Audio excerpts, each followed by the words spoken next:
नमस्कार,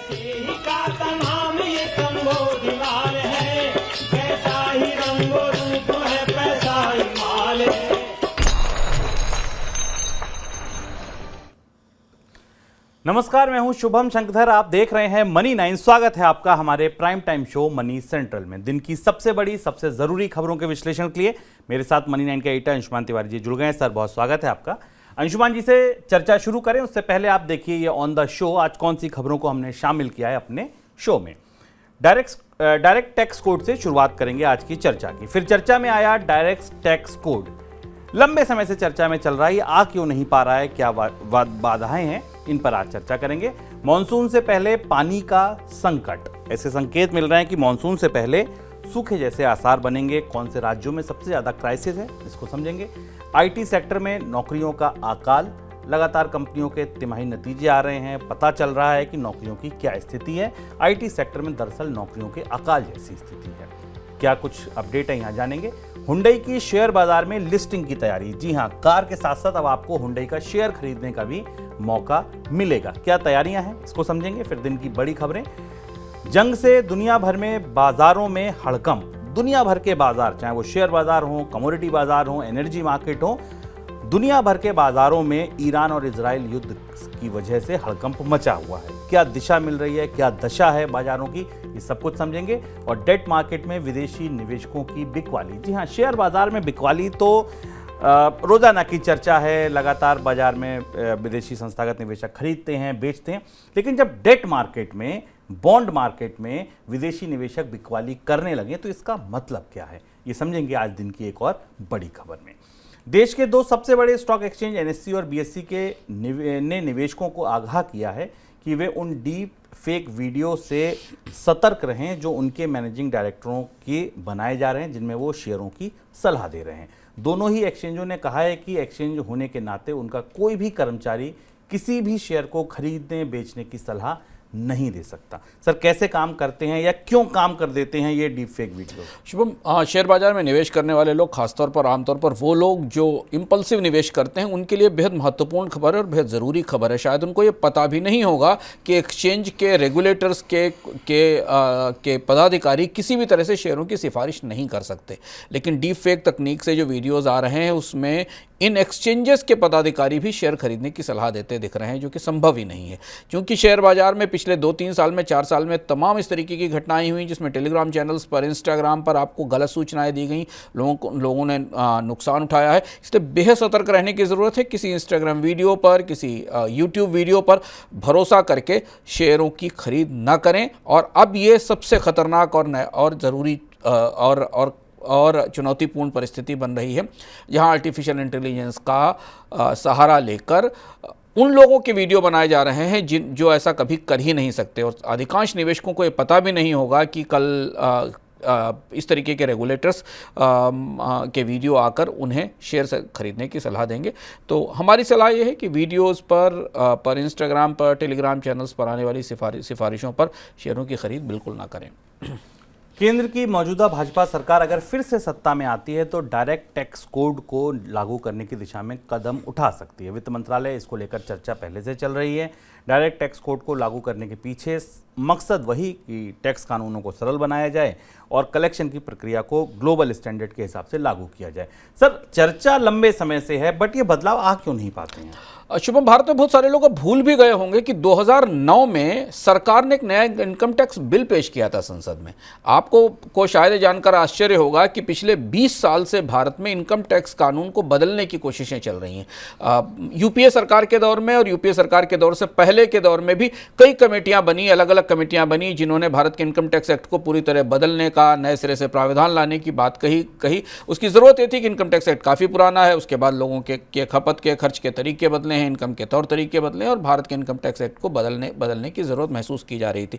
2010 में एक स्टैंडिंग कमेटी बनाई गई, उसने फिर सिफारिश की। 2012-14 में एक रिपोर्ट बनाई गई और एक कहा गया कि भारत में एक नया डायरेक्ट टैक्स कोड लाया जाएगा। यहाँ तक कि उस पर सार्वजनिक रूप से लोगों की राय टिप्पणियां भी मांगी गई, लेकिन हम अब लगभग फिर वहाँ से अगर आप देखें तो 10 साल से ज़्यादा का समय, 11 से 12 साल का समय हो गया है, भारत का नया इनकम टैक्स एक नहीं आया। और भारत के इनकम टैक्स कानून में उसी तरीके से छोटे छोटे बदलाव हर वित्त विधेयक में होते रहे, बदलाव होता रहा। अब ये माना जा रहा है कि डायरेक्ट टैक्स कोड को नए सिरे से बनाने की कोशिश की जाएगी, डायरेक्ट टैक्स कोड पर चर्चा शुरू की जाएगी और ये तैयारी वित्त मंत्रालय के भीतर शुरू हो गई है। इससे पहले भी कई बार जब इसकी कोशिशें की गई हैं तो ब्यूरोक्रेसी के भीतर से इसको बहुत ज़्यादा सहमति नहीं मिली और कई सारे प्रावधान जिन पर चर्चा होनी चाहिए थी वो खुलकर चर्चा नहीं हुई। भारत को एक नए इनकम टैक्स कानून की, एक पारदर्शी इनकम टैक्स कानून की, सहजता वाले इनकम टैक्स कानून की ज़रूरत है। और अब इसलिए भी ज़रूरत है शुभम क्योंकि सरकार ने नई और पुरानी टैक्स रिजीम लागू कर दी है। अधिकांश जो इंसेंटिव्स हैं, सुविधाएं हैं, उनको नई टैक्स रिजीम से हटा दिया गया है और इनकम टैक्स के पूरे ढांचे में नए सिरे से बदलाव भी किए गए हैं। जब 2009-10 में डायरेक्ट टैक्स कोड लाया गया था तब IT का इंफॉर्मेशन टेक्नोलॉजी का इनकम टैक्स के ढांचे में इतना इस्तेमाल नहीं था। तो अब तो ज़रूरत है ही कि भारत को एक नई जनरेशन का नया इनकम टैक्स कानून बना मिले, क्योंकि हम इनडायरेक्ट टैक्स के पूरे कानून को बदल चुके हैं और GST के तौर पे एक नया कानून हमारे सामने लागू हो गया है। मौसम विभाग ने इस साल देश में मानसून में सामान्य से ज़्यादा बरसात की भविष्यवाणी की है, लेकिन मानसून से पहले देश में पानी की भारी किल्लत हो सकती है। केंद्रीय जल आयोग के आंकड़े बताते हैं कि देश के 80% से ज़्यादा जलाशयों में पानी का स्तर उनकी क्षमता का 50% भी नहीं बचा है। देश में 150 प्रमुख जलाशयों में, जिनमें 126 में पानी का स्तर बहुत ज़्यादा घट गया है 150 में से। सर, किस राज्य में स्थिति सबसे ज़्यादा खराब है? वाटर स्टोरेज की, वाटर रिजर्वायर्स की स्थिति पर हम लगातार आपको अपडेट देते रहे। जो ताजे आंकड़े आए हैं वो और ज़्यादा चौंकाने वाले हैं और अगर मानसून में देरी हुई तो इसका असर काफ़ी गहरा होगा। आंध्र प्रदेश की स्थिति फिलहाल सबसे ज़्यादा खराब लग रही है। मध्य भारत के इलाकों में जहाँ जहाँ आमतौर पर पिछले साल हमने मानसून के कमजोरी के कारण, एल नीनो के असर के कारण सीमित बरसात देखी थी और उस समय भी हमने चर्चाओं में कहा था कि इसका असर अगले साल रिजर्वायर्स की कमी के तौर पर सामने आएगा। वो दिखाई देने लगा है कि मध्य भारत के जलाशयों में पानी की समस्या काफ़ी ज़्यादा है। बैंगलोर और कर्नाटक और आंध्र प्रदेश के इलाकों में पीने के पानी की गहरी किल्लत दिखाई दे रही है। हालांकि उम्मीद यह है कि मानसून की दोनों भविष्यवाणियां सामान्य रहने की हैं, स्काईमेट की भी और भारतीय मौसम विभाग की। तो अगर मानसून समय से आता है और जून से सेट इन होता है तो हमें जुलाई तक इस हिस्से में बारिश का असर भी दिखेगा और पानी की कमी में, पानी की किल्लत में कुछ कमी भी होती नजर आएगी। 23 साल के इतिहास में पहली बार वित्त वर्ष 2023-24 के दौरान इन्फोसिस के कर्मचारियों की संख्या 25,994 की गिरावट आई है। इस संख्या में 2001 के बाद ये सबसे बड़ी गिरावट है। वित्त वर्ष 23-24 में कंपनी के कुल कर्मचारियों की संख्या 3,17,240 थी, जो पिछले साल की तुलना में 7.5% कम है। सर, हमने इकोनॉमी कम भी किया था। इस बार इकोनॉमी कम में हमने बताया था कि जैसे AI आएगा धीरे धीरे और लॉकडाउन के बाद उसका आना और ज़्यादा खतरनाक था। नौकरियों का ये मौजूदा संकट कहिए, छटनी कहिए, इस दौर को कैसे समझा जाए?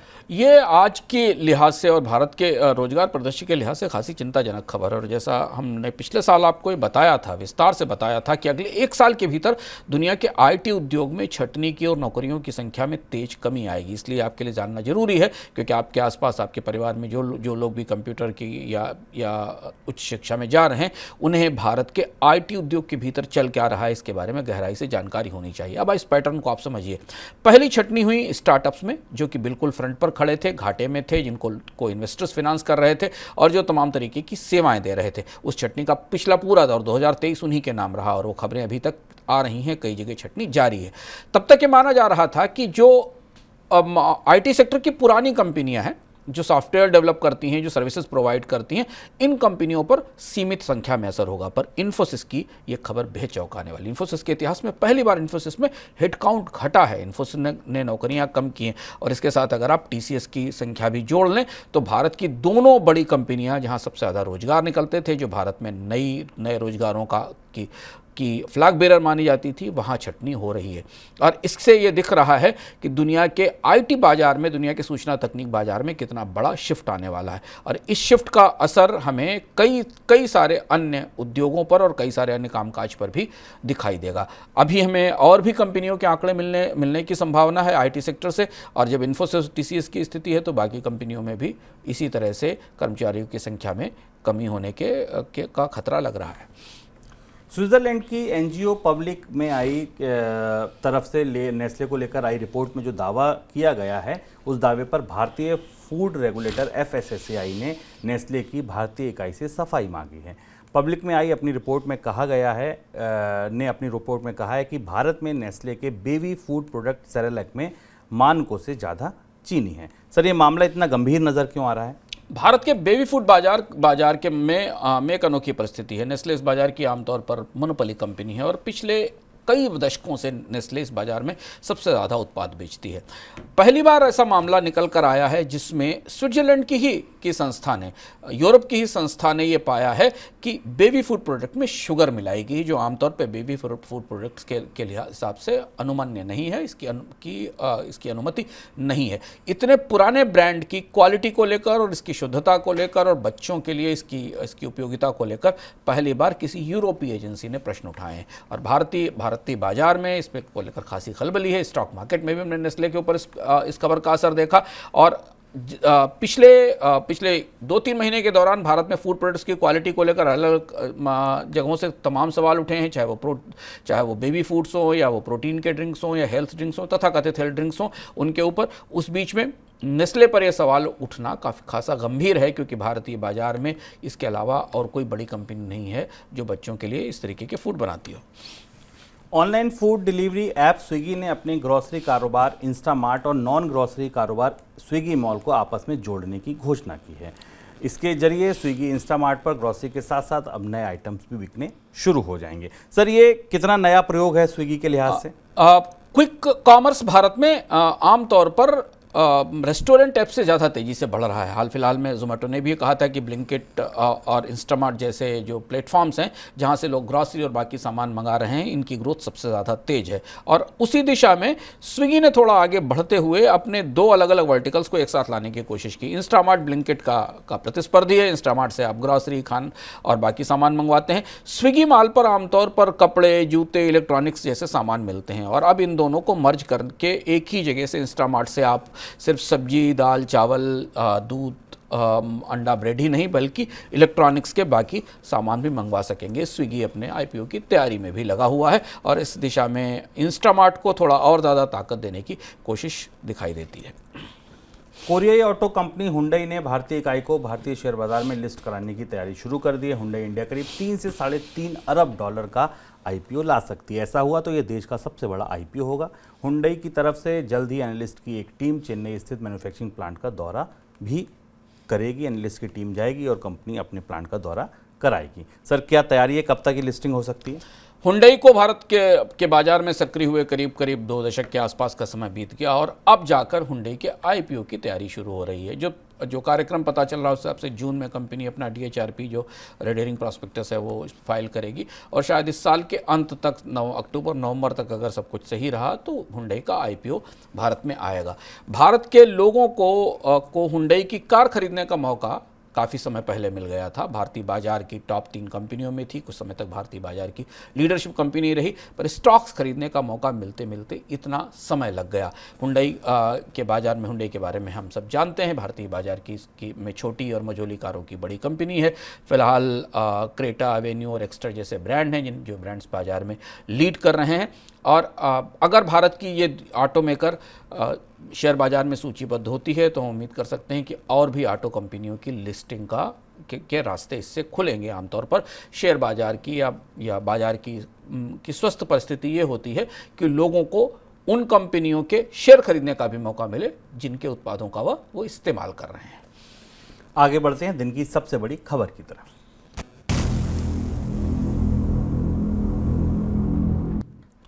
ईरान की तरफ से किए गए मिसाइल हमलों पर इजराइल ने भी जवाबी कार्रवाई की है। ईरान के इस्फहान और तबरिज शहरों में इजराइल की तरफ से एयर स्ट्राइक की गई है। अमेरिकी अधिकारियों ने इजराइल के इन हमलों की पुष्टि भी की है। इजराइल की तरफ से किए गए हमलों की वजह से वैश्विक बाजारों में फिर से हलचल बढ़ गई है। शेयर बाजार में ज़बरदस्त गिरावट, हालांकि भारतीय बाजारों में सुबह तेज़ गिरावट के बाद वापसी देखने को मिली। सुरक्षित निवेश के लिए बेहतर विकल्प माने जाने गोल्ड और डॉलर में तेजी है। तनाव की वजह से कच्चे तेल की कीमतें फिर तेज हैं। गोल्ड का भाव $2400 फिर एक बार छू गया। कच्चा तेल $90 प्रति बैरल के करीब कारोबार कर रहा है। डॉलर इंडेक्स 106 के ऊपर पहुंच गया। डॉलर और कच्चे तेल में तेजी की वजह से रुपए में फिर दबाव देखने को मिल रहा है। रिकॉर्ड निचले स्तर तक रुपया एक बार फिर गया। 2 दिन पहले ही हमने आपसे कहा था एक नए तूफान में रुपया फंस गया और इस समय दुनिया में जो भी घटनाक्रम चल रहा है, चाहे वो डॉलर की मजबूती हो, कच्चे तेल की तेजी हो, शेयर बाजार में एफपीआईज की बिकवाली हो, ये सारे घटनाक्रम कहीं ना कहीं रुपए के लिए नेगेटिव हैं। सो सर, कच्चे तेल को लेकर अब नया परिदृश्य क्या बन रहा है?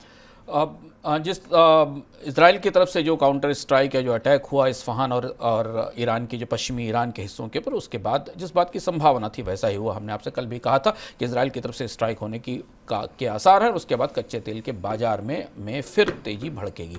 अब यहाँ एक बेहद पशोपेश भरी परिस्थिति तेल के बाजार में बन रही, जो हमारे लिए समझना ज़रूरी है और जिसके असर भी समझने ज़रूरी हैं। अभी ताज़े जो आंकड़े मिल रहे हैं उस हिसाब से क्रूड ऑयल के बाजार में, ब्रेंट क्रूड के बाजार में जो रिस्क प्रीमियम है वो $5 से $10 पर बैरल का है। यानी इतना रिस्क प्रीमियम बाजार मानकर चल रहा है कि अभी की स्थिति में भले ही धीमी इंटेंसिटी का वार हो, पर अगर इजराइल ने ईरान पर पलटवार किया है तो ईरान की तरफ से इजराइल पर पलटवार होगा। यानी कोई तेज एस्केलेशन नहीं भी हो, फिर भी ये तनाव तेल की कीमतों को ऊपर रखेगा। लेकिन अगर कोई बड़ा एस्केलेशन होता है ईरान की तरफ से तो कीमतें $130 पर बैरल तक भी जा सकती हैं बाजार के अंदर। इस बात के अनुमान और संकेत दिख रहे हैं, जो कि बेहद चौंकाने वाला और सनसनीखेज स्तर होगा। लेकिन यहाँ ओपेक देशों की एक दुविधा भी है शुभम।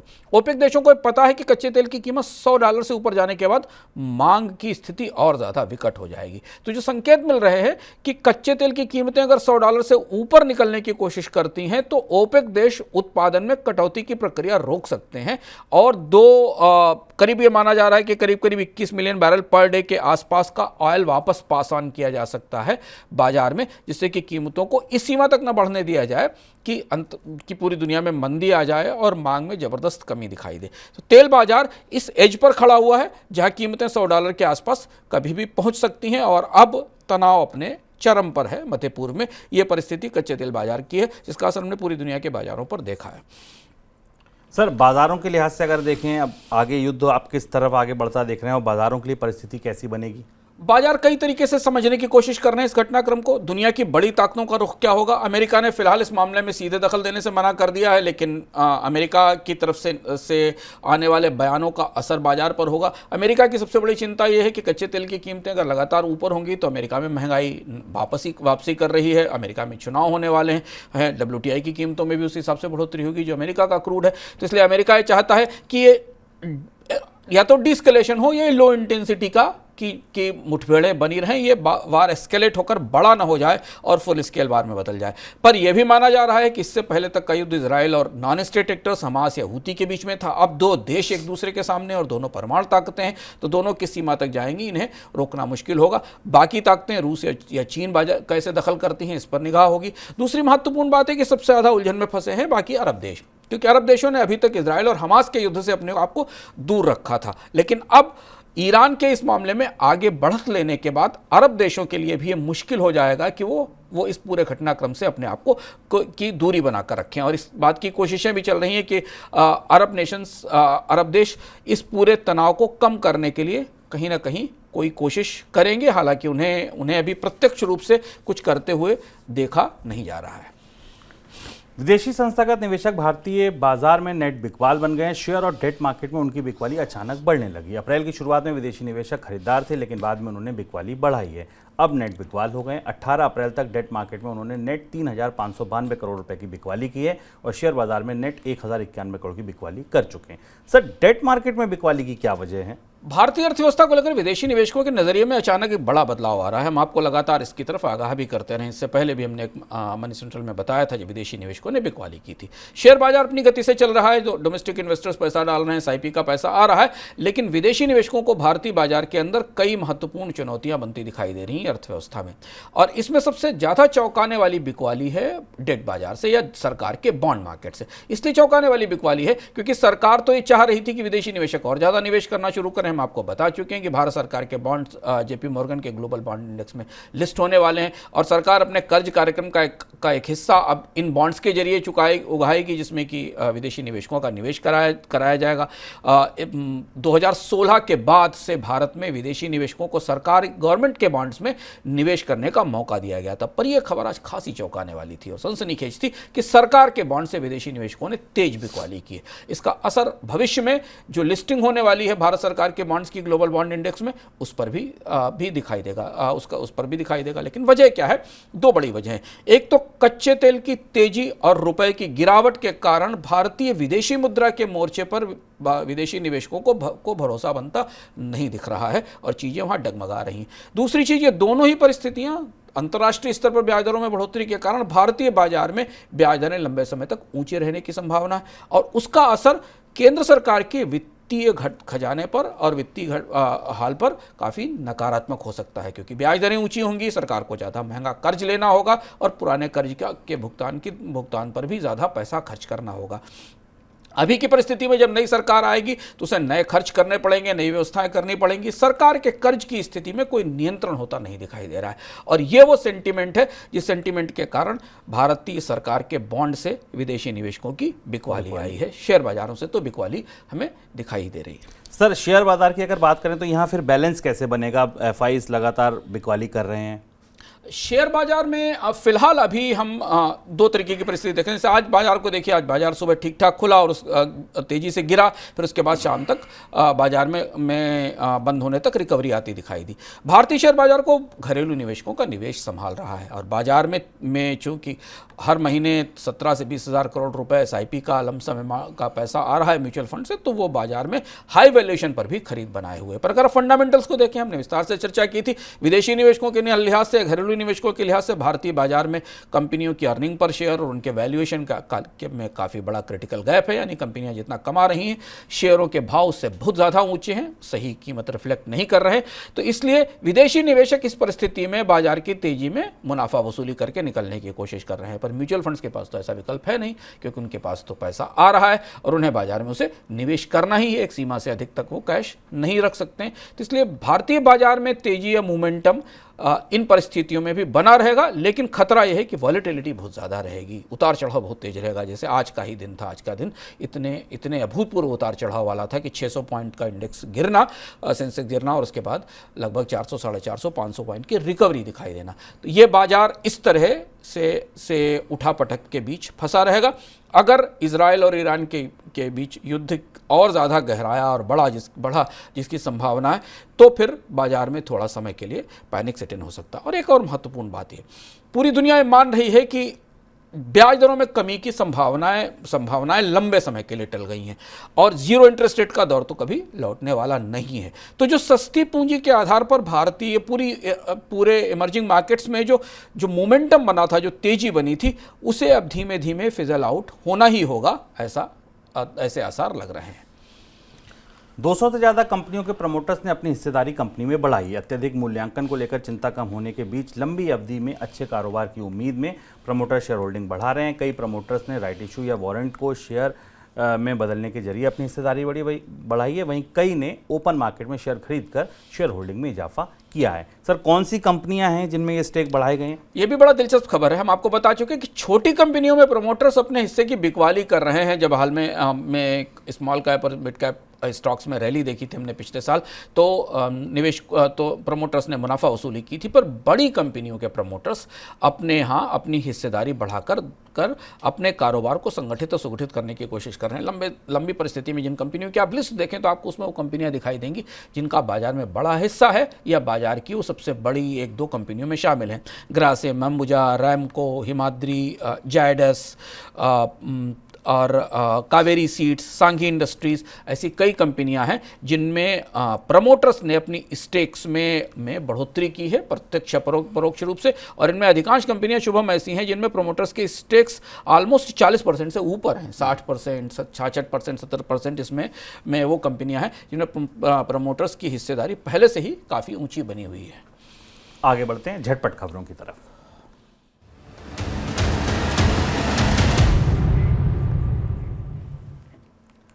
रिटर्न घटने से पैसिव फंड्स की तरफ निवेशकों का रुझान घट रहा है। मार्च महीने में पैसिव फंड में 12 माह का क्यूमुलेटिव इनफ्लो घटकर 33 महीने के निचले स्तर 49,846 करोड़ रुपए पर आ गया है। एक साल पहले पैसिव फंड में इनफ्लो 1,55,197 करोड़ रुपए का हुआ करता था। Market regulator SEBI stock exchange को एक बड़ी जिम्मेदारी सौंपने जा रहा है। इसके तहत रिसर्च एनालिस्ट यानी कि आरए और इन्वेस्टमेंट एडवाइजर का प्रशासन और निगरानी कार्य स्टॉक एक्सचेंज को दिया जाएगा। साथ ही विज्ञापनों को मंजूरी देना, आवेदनों की जांच करना जैसे कार्य भी एक्सचेंज को सौंप दिए जाएंगे। नए मापदंड लागू होने के बाद रिसर्च एनालिस्ट के लिए आवेदन स्टॉक एक्सचेंज के जरिए ही भेजे जाएंगे। हालांकि मौजूदा रिसर्च एनालिस्ट को नए प्रशासनिक निकाय के साथ फिर से पंजीकरण कराने की आवश्यकता नहीं होगी।